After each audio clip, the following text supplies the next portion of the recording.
The government is not going to keep you safe. The government is putting you in danger.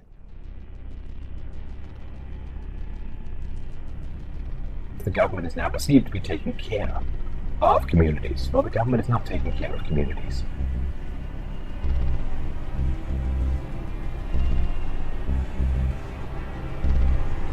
The government is not taking care of you. You are to the government tax livestock, to be programmed, to be exploited, and to be lied to and bribed into voting for surrendering your own freedoms.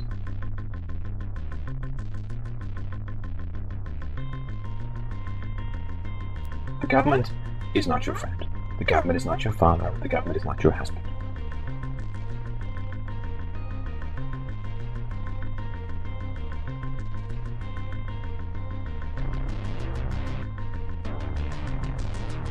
The government is not just. It is not fair.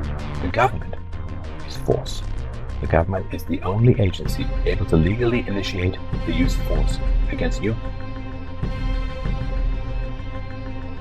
The government is coercion. The government is fire. And as long as the government continues to grow, your safety will continue to shrink.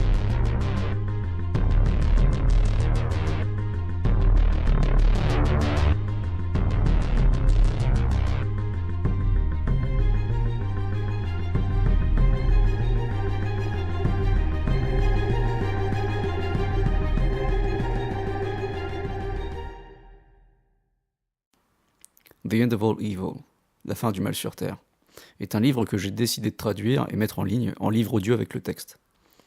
Vous trouverez le lien dans la description.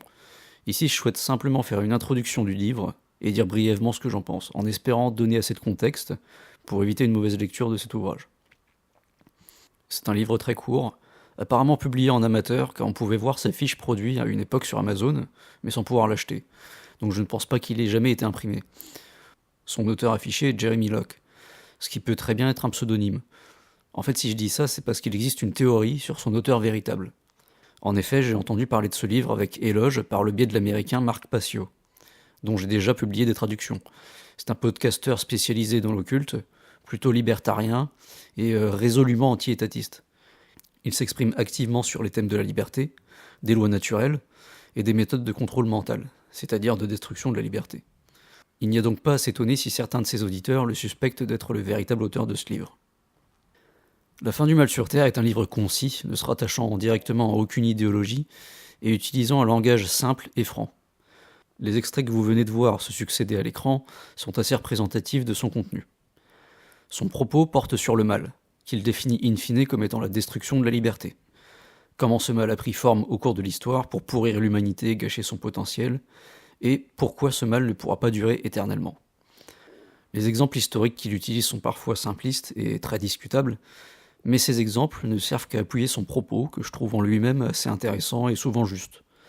Cette mise en perspective historique est ce qui permet à l'auteur d'affirmer que le mal est sur sa fin et joue ses dernières cartes, d'où le titre du livre. La fin du mal sur Terre n'a pour moi en résumé que ce message. Tout mal vient de la volonté de contrôle sur les autres, donc de la destruction de leur liberté. Et il l'obtient par la violence, par les lois, et par ce que l'auteur appelle, ou plutôt redéfinit, la culture. La liberté seule permet à l'humanité d'expérimenter avec son environnement, jusqu'à le maîtriser, et ainsi découvrir tout ce qui lui sera bénéfique par l'inventivité et le partage. Ce à quoi le mal, tel qu'il est défini ici, s'oppose. L'auteur va jusqu'à dénoncer la démocratie comme la dernière arnaque du mal, car il la définit comme un système où chacun peut devenir l'esclavagiste de son voisin. Chacun fait à la fois partie d'une minorité et d'une majorité. Je dois me soumettre à une loi parce que d'autres ont été plus nombreux au bureau de vote. La démocratie, derrière la prétendue liberté qu'elle offre, reste un mal et ne fait que remettre le contrôle de la vie d'autrui entre plus de mains. Enfin, plus de mains, pas vraiment, on sait bien comment ça marche. Mais in fine, le paradigme reste celui du contrôle et de la coercition. État et liberté sont des concepts inconciliables pour l'auteur.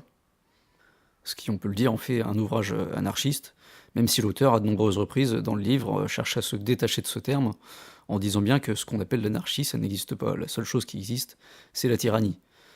Ce qu'on nomme l'anarchie est en fait tout simplement l'absence de tyrannie. Donc je vous présente d'avance mes excuses pour les fautes que vous trouvez dans le texte, parce qu'il y en a parfois, c'est pas facile de tout relire, et la faiblesse de la traduction dans certains passages. En tout cas, si jamais vous êtes anglophone, vous pourrez trouver l'audiobook de l'original également sur YouTube. Et comme je l'ai dit, le niveau de langage est très accessible. Donc au pire, vous pouvez vous référer à la source. Voilà, donc il ne vous reste plus qu'à vous rendre sur le lien de la vidéo, et bonne écoute et bonne lecture.